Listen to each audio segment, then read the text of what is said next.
Bismillah ar-Rahman ar-Rahim. Assalamu alaikum wa rahmatullahi wa barakatuh. As we welcome you once again on this Wednesday evening to the airwaves of Salam Media on the various platforms of Salam Media once again this evening.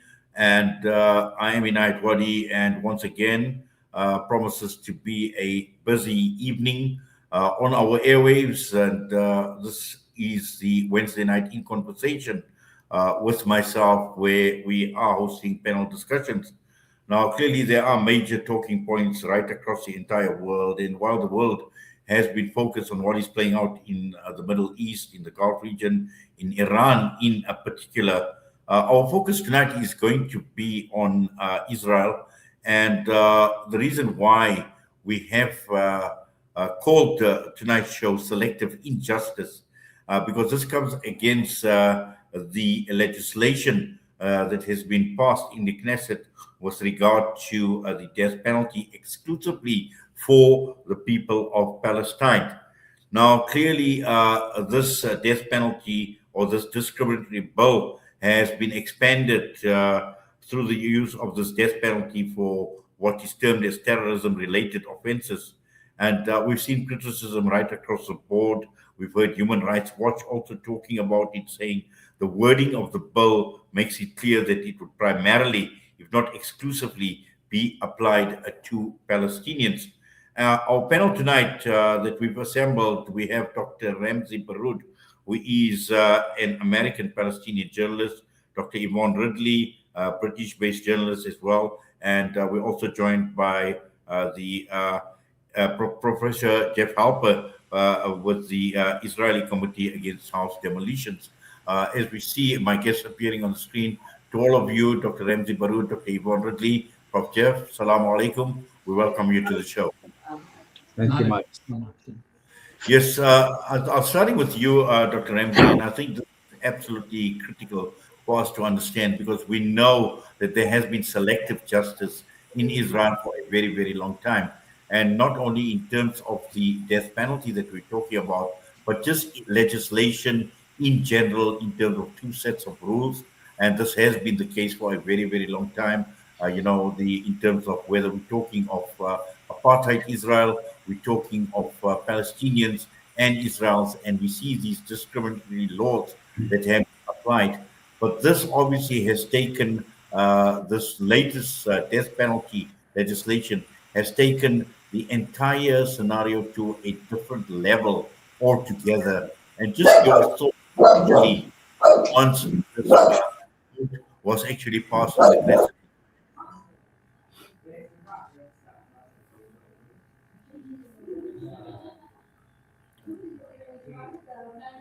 Dr. Ramzy? Okay. Well, I think for some reason, Dr. Ramzy, I'm not too sure whether you were able to hear me, Dr. Ramzy. Yes, I think I got the gist of the message. The audio is not very clear. First of all, thank you very much for the opportunity to speak to you, and great honor to be with your guests. But particularly, a thank you to all to the team at Salam Media for the incredible work that they have been doing for a very long time, but particularly during the genocide and the current wars. I think the conversation is or the question is slightly outdated. And this is not a criticism of the framing of the question, but events have passed that to speak about, kind of selective injustices and how the Jews are treated differently than the Arabs. This would have worked maybe before the genocide, because indeed, I mean, the elements of apartheid are unmistakable, regardless of why it took Amnesty International, Human Rights Watch, and Beit Salem, and many others decades to recognize apartheid that have not only have existed in Israel, are institutionalized in Israel, and from the very, very start. In fact, before the very start of the Israeli state as a state, in the mid, in 1948, Israel has always been, or the very Zionist structure of that upon which Israel was built, have always been racist and apartheid-like. And we've seen that in terms of the separate labor laws that were applied by the Histadrutes, the marginalization of the Arab labor, the Arab politician, the Arab everything. And this is something is older than the state of Israel itself. It took them decades to see it. That's their problem, but we recognize it as people who are involved in this, as historians and intellectuals, and ordinary Palestinians know it. I mean, I grew up in Gaza, and I always known that I've always have a line for the Arabs, a road for the Arabs, an ID card especially for the Arabs. Even our license plates are made for Arabs and Jews. So to speak about this as if it's a new event is a misnomer, to say the least. That said, to discuss this as if laws that applies to Arabs and laws that applies to Jews after the systematic extermination of the Palestinian people in Gaza, after the genocide, after the open push for the ethnic cleansing of Palestinians, after the racist discourse that is matched by, a racist and extremely brutal action on the ground, after the celebration of those who rape prisoners as heroes. So I warn, here that we shouldn't delve back into that language as if we are just basically trying to highlight how Israel, has this two modus operandi, if you will. One that applies to the Jews, the other applies to the Arabs. It's beyond that.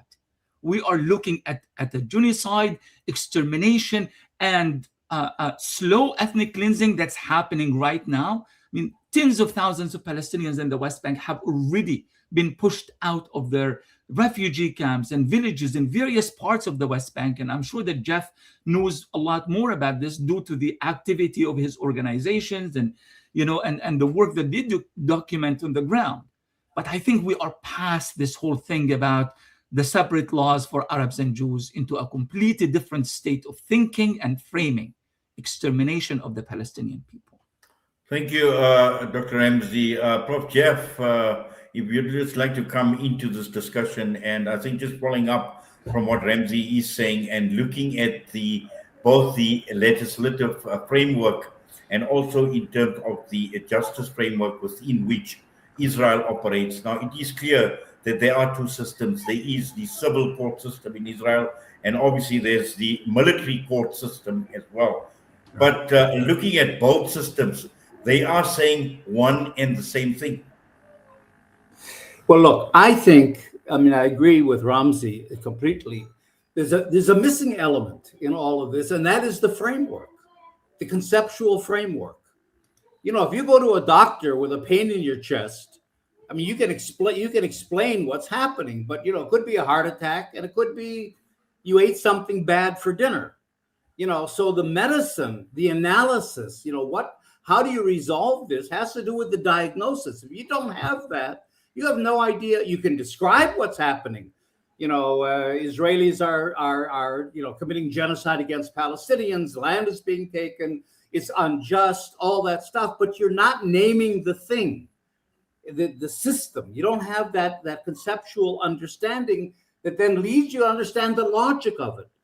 There's a logic, there's a structure, there's a process of what's going on. And that is settler colonialism. Now, I know we use the term all the time, settler colonialism, but we don't use it as an analytical device. We use it as an accusation. We say, Zionism is settler colonialism. Okay, good. We've said that. Now let's get on. But no, you can't do that. You've got to take settler colonialism seriously. It's a really meaningful concept that has within it the analysis, the diagnosis that you need in order to understand what's happening. And from that flows the resolution. Instead, we usually use the word conflict, which is exactly the opposite of settler colonialism, because settler colonialism is unilateral. There aren't two sides. There aren't Jews and Arabs. Like there is a conflict sets up a false symmetry. There's two sides. Now the question is, how do we get one side to deal with the other side? How do we make it symmetrical? How do we get justice? How do we negotiate? But none of that is a part of the Zionist agenda because it's a settler colonial agenda. It doesn't want to negotiate. It doesn't recognize another side. It doesn't in any way see any political resolution. Settler colonialism has its, and Zionism is very clear about it, has its end game, which is to Judaize Palestine, to turn an Arab country of Palestine into a Jewish country, displace the Palestinians, that we don't even, Zionism doesn't even see it as Palestinians, as the Arabs in a generic way. Displace these people, they can go anywhere else. You often hear there's 22 Arab states, let them go there, they're Arabs. Take their land and replace them with Jews, and then do a cultural and maybe even physical genocide if necessary. Any price is okay. And then you Judaize the country and it's ours, and then you normalize. And normalization is the end game, and we're getting very close to that, with the Abraham Accords and all of that. And I think this whole issue today, I think we're in the pacification stage, breaking all the resistance to Zionism, and that explains Gaza, it explains the West Bank, it explains Iran, it explains Hezbollah. And once you get pacification, a kind of industrial quiet, then you can go on to normalization. So I think what we have to begin to do is really take settler colonialism as a serious concept. That's the analysis, and to really push it into all our discussions. Very, very seldom do I ever see an article or hear a discussion that really unpacks what settler colonialism means. But if you get it, if you understand, that process and the logic behind it and where it's going, then you're able to deal with it, right? And so I think, if you're talking about the death penalty, this new law, the death penalty for terrorists law that was just passed the other day, well, it makes sense because it's a part of the pacification campaign. You kill anyone who is resisting, and that's a precondition to normalization. You can't normalize as long as there's resistance. So every little piece, whether it's a big thing like the genocide in Gaza, or a smaller detail like legislation in the Knesset for a death penalty, it all fits in. And you begin to see the big picture and understand what's going on, but only if you stop talking about conflict and sides, and you begin to talk about a unilateral settler colonial process of Judaizing Palestine. Once we begin to understand that, once that becomes the basis of our discussions, then I think we're able to really, in a very productive kind of a way, begin to think about resolutions, which is decolonization, and strategies. So that, I think, is really the big missing piece in all our discussion. Thank you for that, Prof. Dr. Yvonne Ridley. I think just following up from what Prof. Jeff has been talking about in the settler colonial project, but it does appear that it is getting more extreme in every way. And one of the reasons for this is, has the world truly woken up to the dark reality or the harsh reality of what the settler colonial project is all about and what it intends to do? And this is the reason why we see extreme measures. We see a Western world for a very long time talking about capital punishment, talking about death penalties. And here we have this legislation that specifically, again, taking us back into the ages where it speaks about hanging, death by hanging as well. And, has the world woken up to the reality of what Prof has been saying as well, as to what the greater the greater plan or the greater agenda behind the settler colonial project lies? No, the world hasn't woken up. We have known about this death penalty for some weeks, if not months now, and we've sat back and done absolutely nothing about it until it's happened. And now we have people grabbing their pearls and being really upset and saying, oh, we can't have this, it's got to stop. This should have been knocked on the head before it even got off the legislation process. the bill, which applies to Palestinians convicted of terror charges, but not to Jewish extremists, has to be repealed, and it has to be done as a matter of urgency. And, you know, I despair at the Palestinians. They must be looking at us along with the rest of the global South, saying more words, more hot air. How many more of our people will have to be killed before it eventually is repealed, if it ever is? You know, I would question the morality of state-sponsored killing. I've never been for the death penalty. I think capital punishment in this case is just another inventive way of killing Palestinians. And no doubt the Israelis will turn it into a spectator sport. These are the people who moved their sofas and settees over to the hills looking down on Gaza so they could watch the destruction of Gaza. They're probably queuing now for the first tickets to watch the first execution and turn it into a spectacle. They're an absolutely disgusting race of people. They have been fully exposed by the war in Gaza. These are the people who bomb schools, bomb hospitals, bomb clinics, who sodomize doctors to death and then go on TV in Tel Aviv and are treated like heroes. Their ministers have been protesting for the right to rape as an act of self-defense. You can't make it up.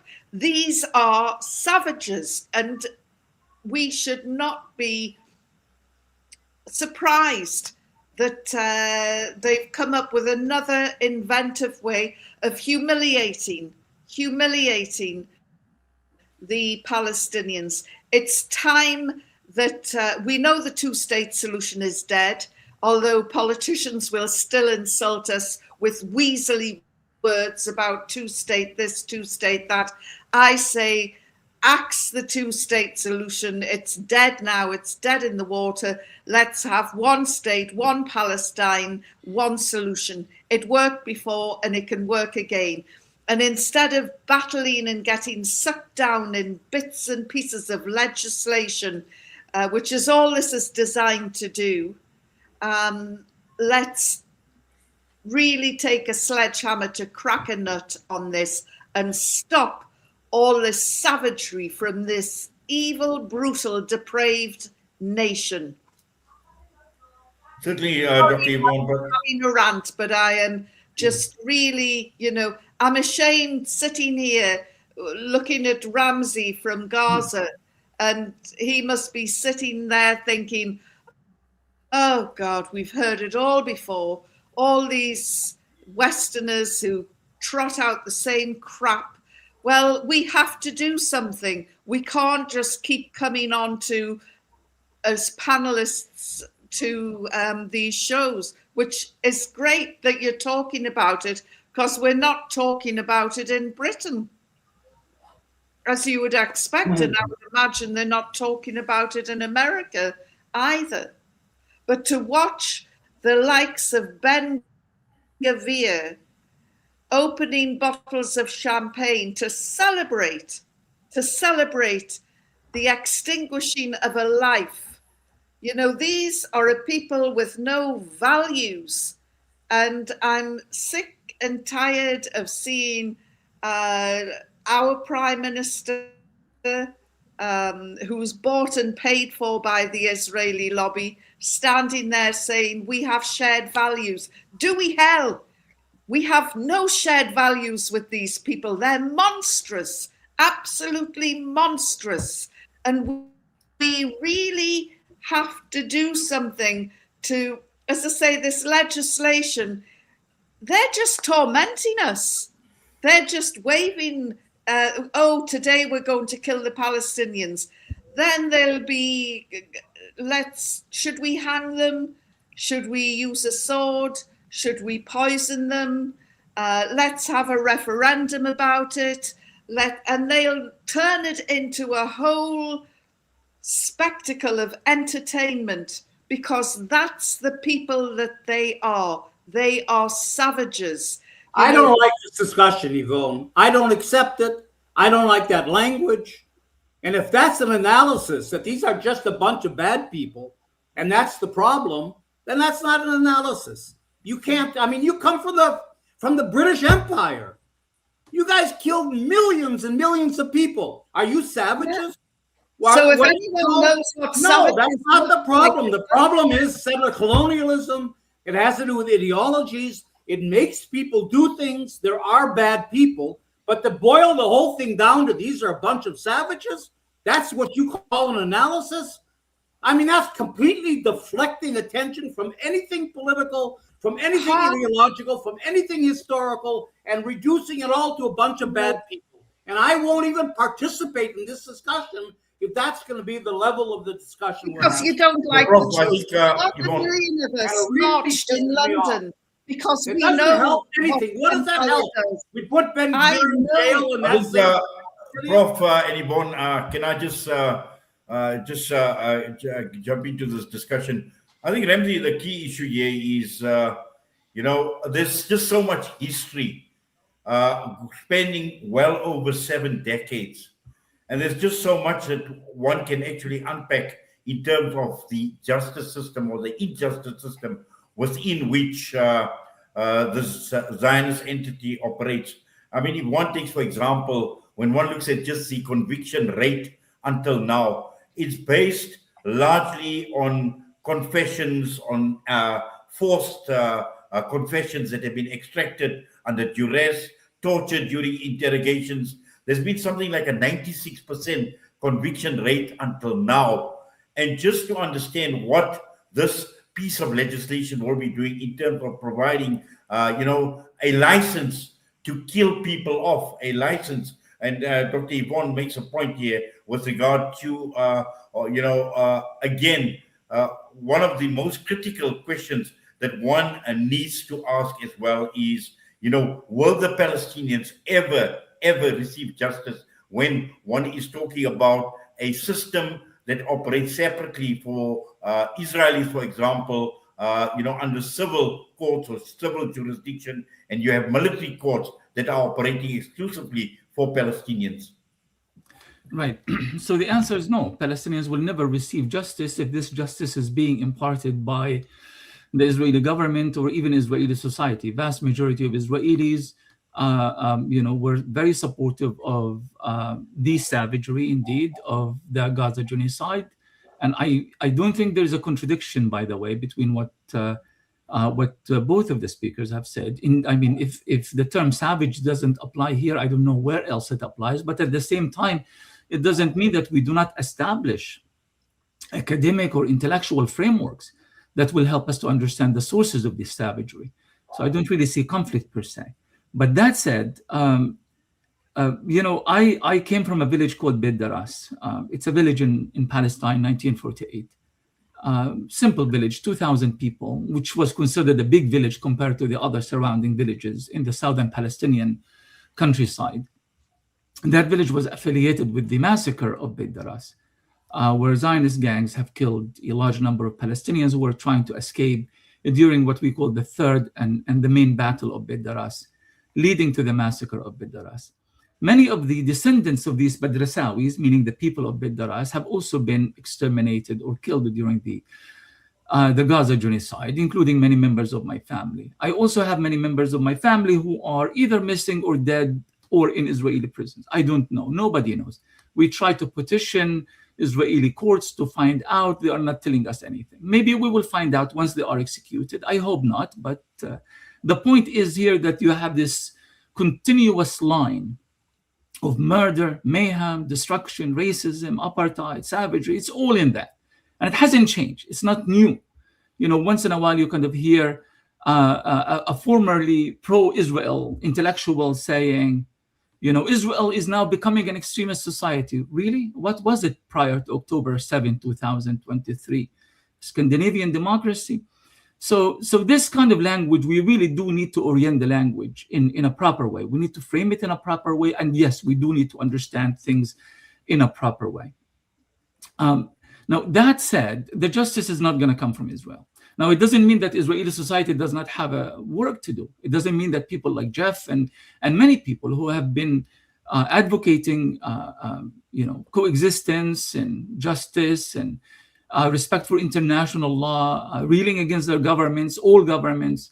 It doesn't mean that they don't have a role to the country, but that's their job. That's their responsibility. It's not mine. Mine as a Palestinian, as an Arab, as a Muslim, as a Middle Eastern, as a human being, is to ensure that we never cease resisting and to explain why we resist and to ensure that whatever outcome that's happening from the current war and previous conflicts and future conflicts is going to create a greater unity among our people, among people throughout the region, and among anybody who wants to join this movement, be it Christian, Jewish, right-wing, left-wing. Honestly, it doesn't even matter anymore. We just need to create the momentum that will ultimately make the Israeli project, the Zionist project, indefensible. And we see the numbers. I respect a lot of what our speaker said from London. I respect, and I'm very familiar with much of her work as well, Yvonne. But the thing is, I disagree with the pessimism, and I know this might sound a little bit odd coming from a Gazan who has lost more family numbers that I'm able to count, again, because many of them are still missing. But the optimism comes from here. We as intellectuals, as historians, as activists, if you will, I'm not crazy about the term, but let's just include it as well. We have always been fighting for something we call paradigm shift. We want to change the conversation on Palestine, and we need greater global sympathy with Palestine than with Israel. And once we do that, that's where change starts happening. That change has to be defined by the Palestinians as the primary victim of Zionism, but also with all of our allies, including those in Israel who are also fighting against the system. Now, the change is happening. It's everywhere. The fact that for the first time, when I came to this country, when I came to America, it has always been about 10, maximum 15% of people sympathized with Palestinians, and it's always been static. It's always that number. To look at the latest information coming from the Gallup poll, as of February of this year, that for the first time in history, you have more Americans sympathizing with Palestine than with Israel, despite of the mainstream media, the disinformation, the misinformation, the right-wing mania, the mega movements, Trump's racism, and all these things. And yet somehow we managed, with our limited resources, with our allies everywhere, on social media, independent media, radio stations like yours, and that we actually managed to create a shift in America, the heart of the problem of colonialism, and the biggest line of support for Israel's settler colonialism, then you can assume that this is happening everywhere around the world. Now, it's our responsibility to guide this movement or this movement. That's our responsibility as intellectuals, to educate, to inform, and to guide. But the momentum is there and the numbers are there. As a Palestinian, I take my cues, with all due respect to everybody else, from my people in Gaza. I take my cues from those who are resisting, in all forms of resistance, be it the fighter, be it the artist, being the ordinary man and the ordinary woman who are desperate to get to pray at Al-Aqsa Mosque and they have been blocked for weeks, to the child in Gaza who is saying poetry at the site of a morgue where his entire family is being pushed together, before burial in a mass grave. These are the people who inspire me. And these are the voices that I try to convey. And my call to everyone else is just, there's no need for the echo chamber. Just listen to them. They are extremely articulated, extremely empowered, and they know precisely what they want.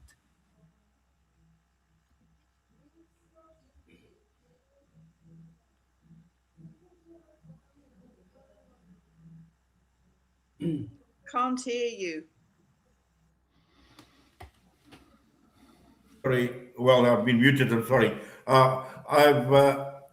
So we're going for an ad break, but Jeff, just one thing that you need to think about, while we are taking this ad break, is to understand the definition of terrorism until, as far as the legal system that Israel actually operates, whether we're talking about civil or also the military, because when one looks at what this bill is intending to do, imposing a death penalty for the deliberate killing of a person with the intention, and this is something very, very important to understand, a person with the intention of negating the existence of the state of Israel, okay, could be found guilty of terrorism, and he could face the death penalty by hanging. And I'd like, obviously, you to comment on that. But let's go for a quick break. We'll come back, and we will then get your response.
Well, we welcome you back to the show. Prof, if you could just respond to the issue that I had raised earlier, just before we went for the ad break.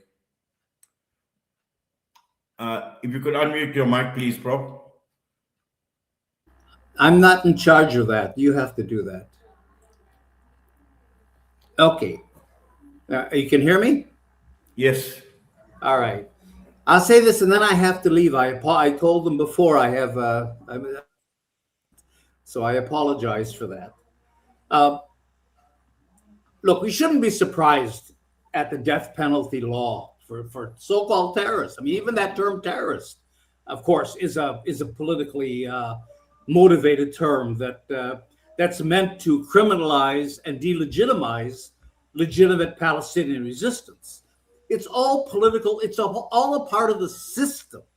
That's what we have to think about as a system, not bad guys, and not this event and that event and this happening.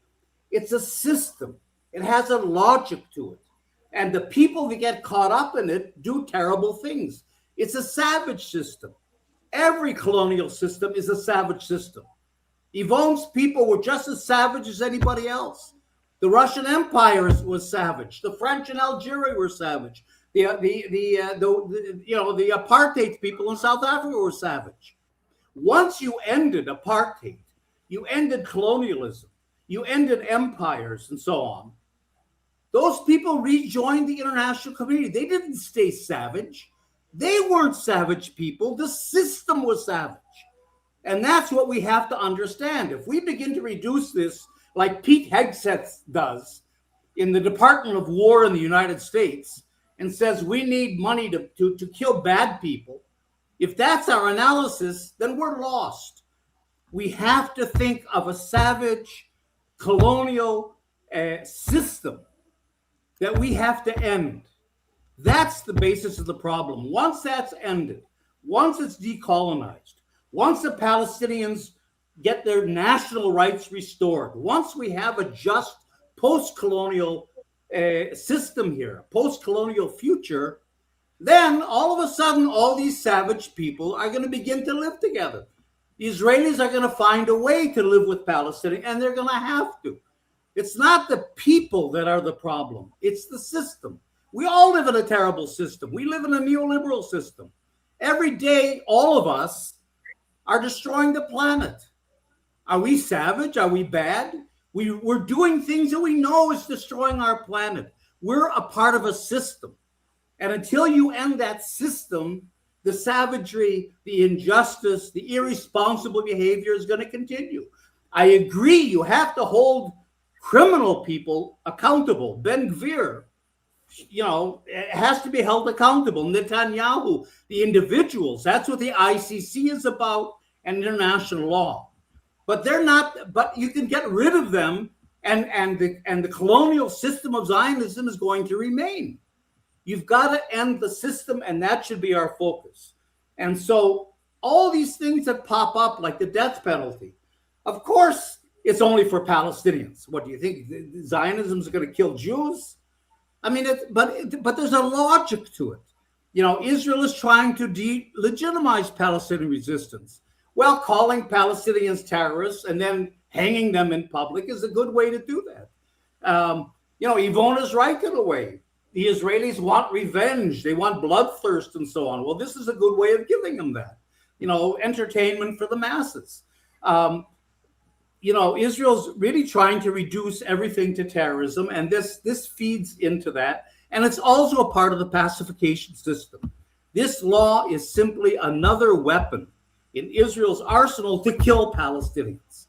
It's an instrument of murder. It isn't an instrument of law. There's no good faith legal issue here that this law is dealing with. It's simply a legal way of murdering Palestinians. So, but all that we kind of know, we can figure it out without demonizing particular people or a people in general, by demonizing the system. And then we've got to figure out ways, how do we destroy the Zionist colonial system? How do we decolonize Palestine?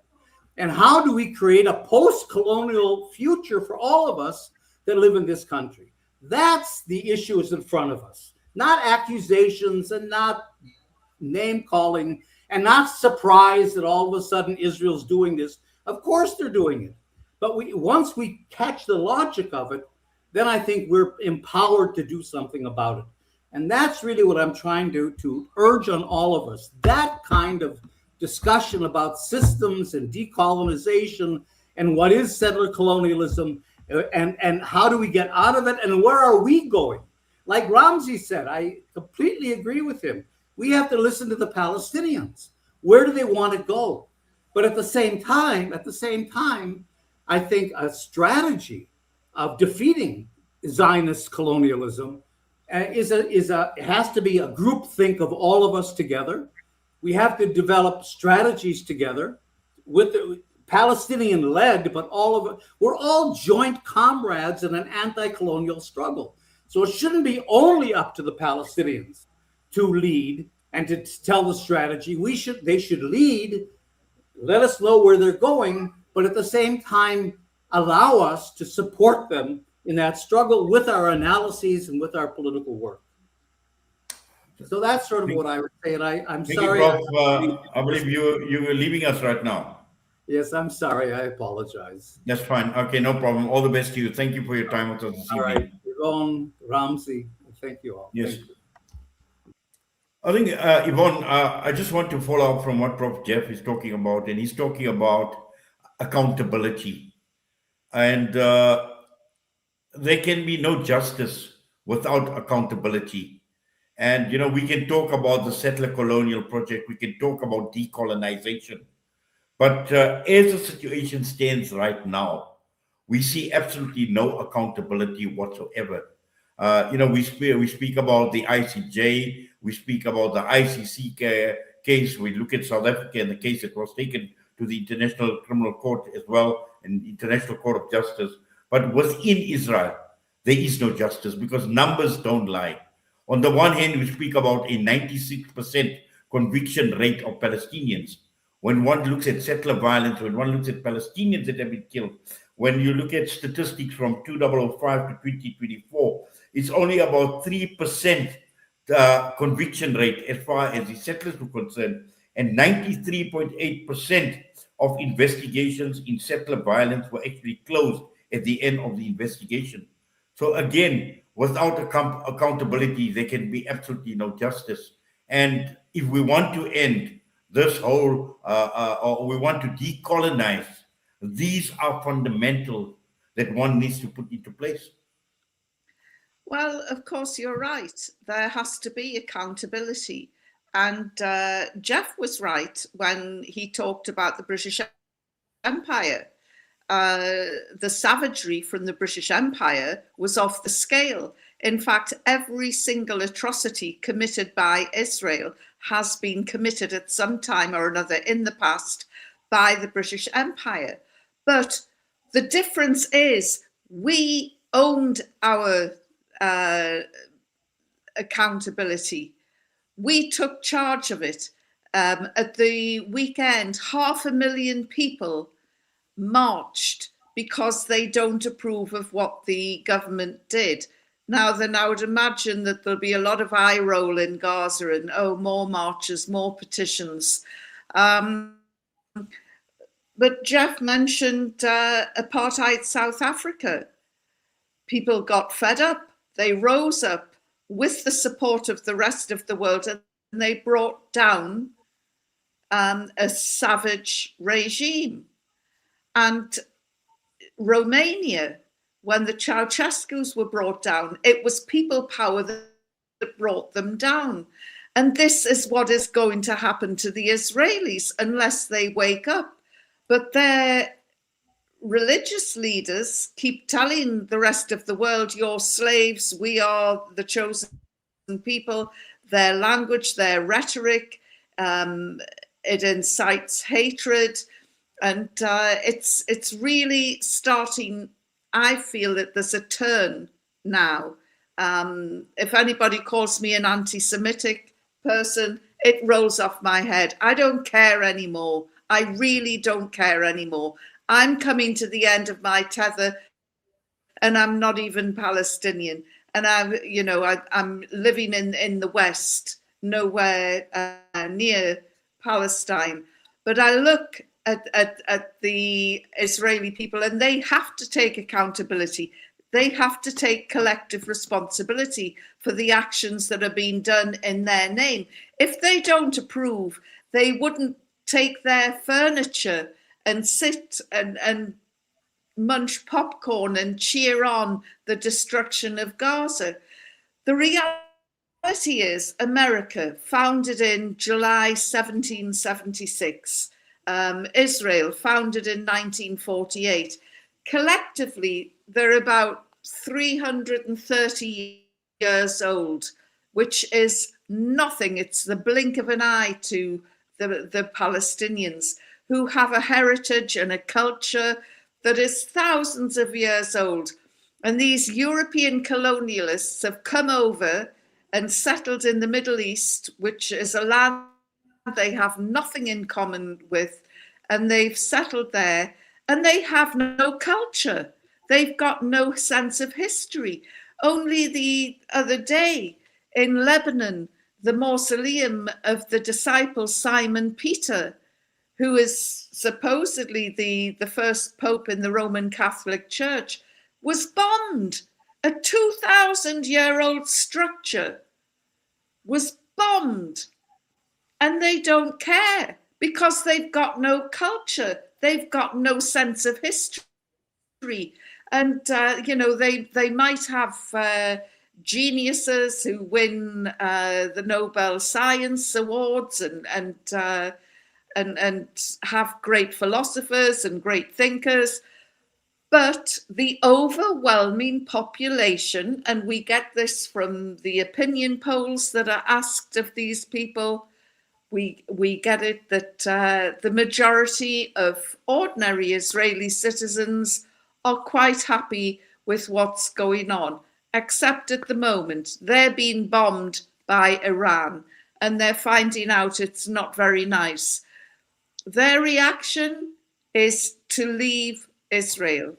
They are going in their hundreds and thousands, and it's an exodus which has not been reported, but they want to get the hell out and go and live somewhere else. Now then, they've got the luxury of being able to get out and go somewhere else. You look at the people in Gaza, they are being bombed, the atrocities that have been thrown at them, and they're told, you've got to get out and you've got to leave. The Israelis can't run fast enough to get away. But the Palestinians are saying, no, we're staying. Why? Because they have an affinity with the land. Nothing will make them leave Gaza. There is this indelible link, this love of the land, this love of olive trees. You look at the Israeli settlers, they're uprooting olive trees because they've got no sense of history. They've been there maybe 30, 40 years at the most for some of them, and they're looking at these olive trees that are 300 and 400 years old, that have been nurtured and respected and loved and looked after by the Palestinians. And these savages are coming along and ripping up this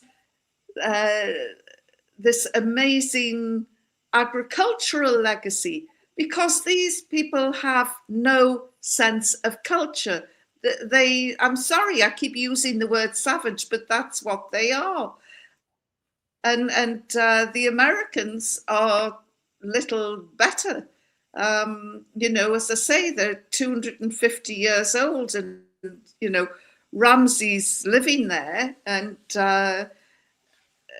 it's a new country compared to Gaza, which has a history. And yes, just but Yvonne, also, Lebanon, I think Yvonne, and perhaps I'd like Ramzy to actually come in on this, just against the background of what you're saying, and also what Prof. Jeff Halper was talking about earlier. And the question is, he speaks about decolonization, and the question is, under the present circumstances, is decolonization even a possibility? Because when one looks at it, even in terms of international law, what Israel has done by passing this piece of legislation, once again, looking at, is it legal? I mean, there is, for example, the West Bank, Ramzy, is it even an area that is legally a part of Israel's sovereign territory? And, why should Israel or its parliament actually legislate even for the West Bank if it's not even part of the sovereign territory? If you could unmute your mic, please.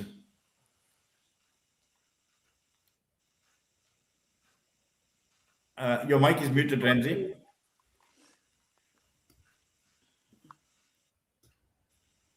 Okay. But just for a future record, I think your producer is the one who unmutes, not the guest. That said, I think it's important to kind of make like, I have to say that the direction of the conversation was a bit interesting, to say the least. Number one, we are, dealing with these sensitivities of how certain language or certain words may or may not affect the overall sensibilities of a certain groups of people who are carrying out an active state of genocide right now. I've never seen anything like this, ever. I mean, we know that we are told that there are certain music that was favored to the Nazis back in the day that is forbidden or causes some kind of trauma to Israeli Jewish people because of the Holocaust. And yet we Palestinians are, and our allies are supposed to be tiptoeing around language because it doesn't fit into the whole romantic leftist American Israeli view. And I reject that wholeheartedly. I find it extremely offensive.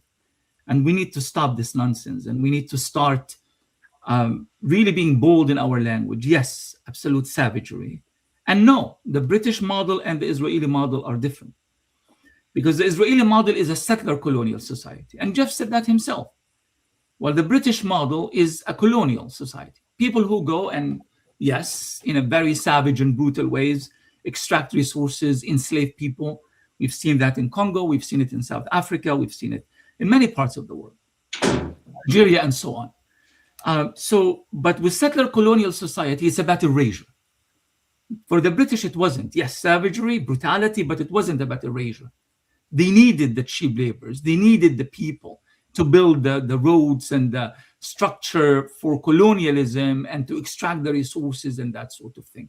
For Israel, it's about erasure, which means that the nature of settler colonialism cannot be considered from an academic and intellectual point of view at the same level of classical forms of colonialism, because this is about destroying everyone and everything and replacing them and pushing them outside.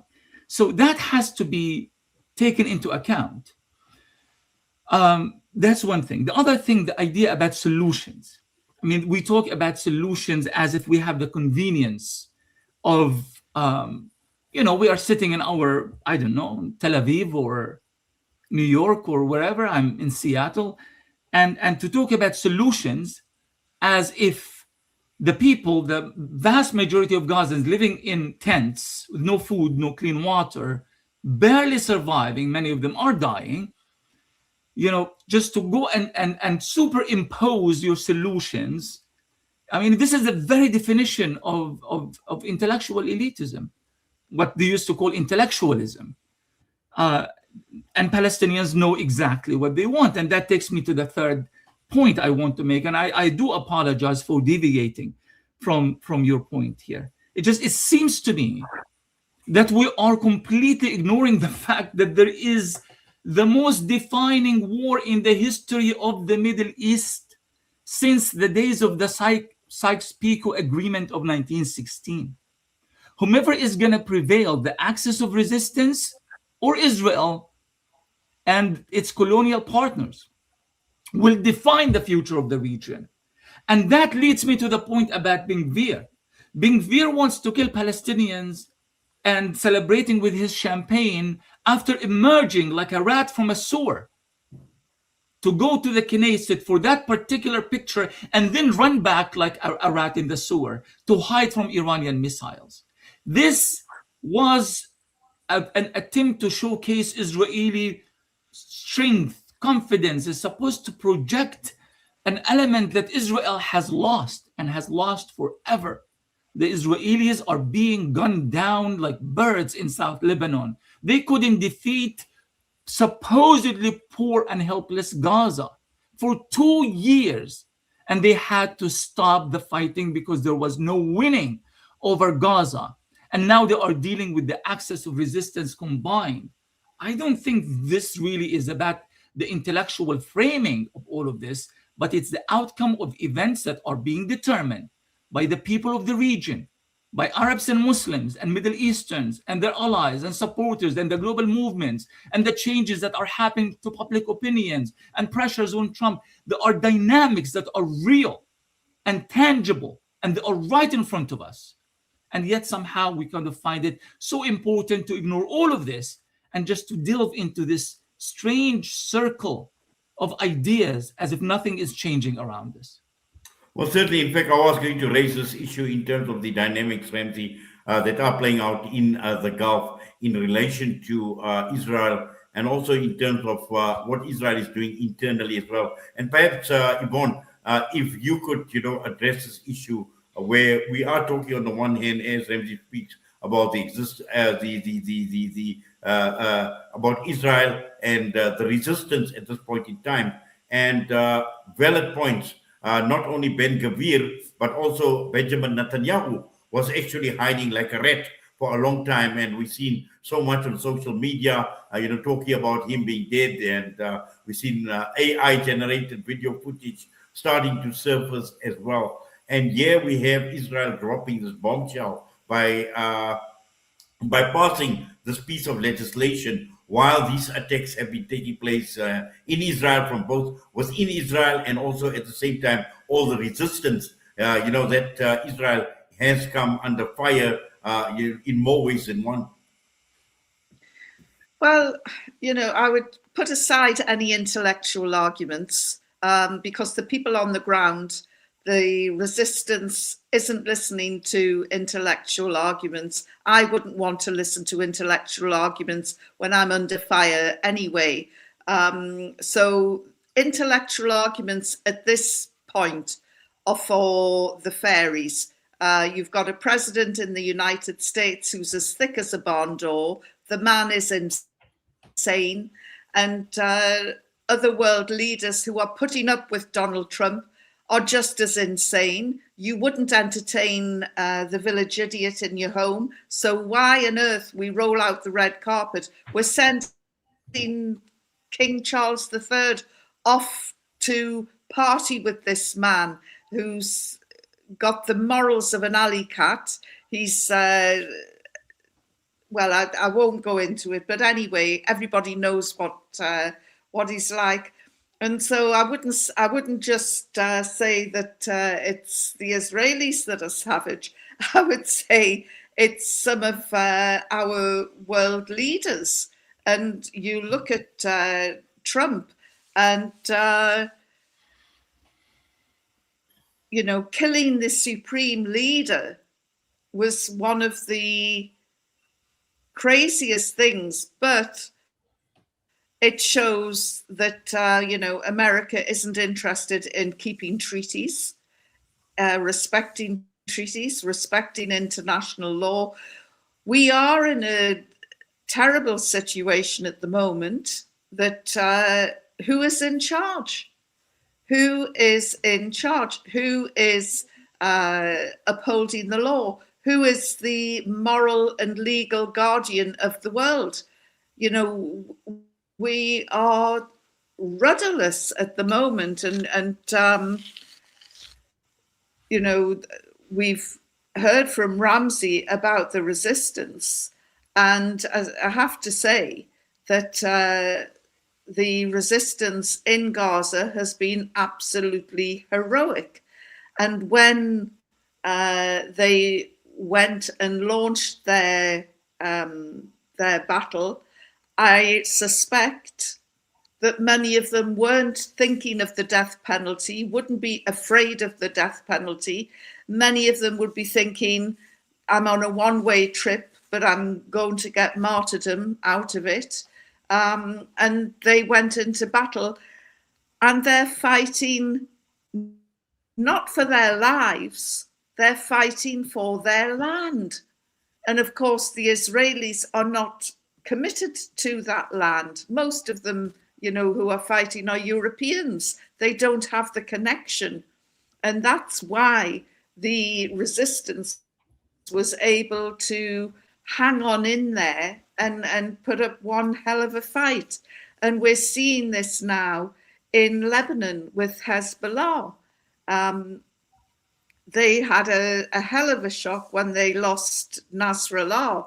That is without a doubt. But they are back up and fighting now. And they're fighting probably the best equipped army in the world, but an army that has a yellow streak down its back. They're okay at pulling the hijab off women and beating up old Palestinian women and attacking children and locking children up. But when it comes to one-to-one fighting, they don't have the stomach for it. And I don't know how true it is, but it sounded quite convincing to me that yesterday an entire platoon of these tank commanders sort of went straight away and put their hands up and threw it over their guns and said, yes, we're surrendering. You know, these. I know. Obviously, time is. I've got the second half of the show as well. So I've got another panel discussion coming up immediately after this. So I'm sorry to obviously butt in and stop you. But Ramzy, just some final thoughts from you from a Palestinian perspective. In terms of what we have been discussing in this legislation, how deep a concern is it from a Palestinian perspective, and what sort of response can we expect from Palestinians in general, because they are going to be affected by this death penalty that has been announced? Absolutely. Thank you so much for hosting us and for this discussion. Just a couple of quick points to finish with. Number one, I think we have no impact on Israeli behavior. They have reached a point of absolute and utter madness that they seems to be in a state of collective suicide. And this kind of suicide nationalism is extremely dangerous. Dangerous for those who conduct it, but also more dangerous for the victims of it. But we do and are able to control our response to it, our reaction. I think this should be an opportunity to further illuminate the moral crisis that exists in Israel, has always existed in Israel, and also link all of these issues together. We cannot discuss what's happening in the West Bank separate from Gaza, Gaza in the West Bank from the racism inside Israel itself, and from all these racist laws that Israeli extremists continue to pile up over time. And we also cannot ignore that much of this is a sign of weakness. When the likes of Ben Gvir goes to a Palestinian prison and steps on the heads of Palestinian prisoners, it's not a sign of bravery. It's that of a coward who is trying to send the wrong message, of course, to his people that they are still in charge. They're not. They have completely lost the plot. Zionism is dying, is declining much faster than any of us had ever anticipated. We need to be prepared for that. We need to connect the dots. We need to understand that we are in an upward trajectory as people in the Middle East. We are fighting back. And I don't mean that just in terms of arms. I mean fighting back in a conceptual way. There is a new spirit, new culture that is rising across the region and across the world, where Palestine is a rally cry. We need to be part of that movement and don't allow ourselves to succumb or to fall into the traps of just useless, intellectualist language that doesn't serve any purpose. We need to be very focused. This is our moment. Finally, I would like just to remind everybody of Frantz Fanon's famous quote that every generation has a mission to obey it or betray it in its own opacity. And I think for our generation, this is the mission. And I think it's only the matter of time before Palestine is truly free. There will be a lot of pain and hurt and grief until that happens. And just not Palestine, but Lebanon and throughout the Middle East. But I think we are going to get there. In fact, we are already on our way. Well, we say, inshallah, we certainly will get there. And I think, as you pointed out, Ramzy, it's about connecting the dots. And we know that the threat, obviously, to Palestinian sovereignty as well. But interestingly, my next discussion is going to be with a panel discussing CIPEC, which has actually got its root from IPAC, the lobby group out in the United States of America. And there's a lot of talk in South Africa at this point in time. The threat to South Africa's sovereignty was this lobby, CIPEC, that is operating within the borders of South Africa. So that's going to be quite an interesting discussion, which we're going to have immediately after this. But for now, we thank you, both of you, Dr. Yvonne Ridley and Dr. Ramzy Baroud, for your time with us right here on Salam Media. All the best to both of you. Assalamu alaikum. Wa alaikum salam. Thank you. Well, that brings us to the end of part one of this evening's discussion. And the next discussion will be in the company of Alan Horwitz, a member of the South African Jews for Palestine, and also Jewish activists, South African Jewish activist Paul Handler, talking about CIPAC. And I think for many of us who have been following developments here in South Africa, there are some major concerns, and the major concern is how big a threat is this to South Africa's sovereignty. So stay with us. We're going to go for a break. We'll be back.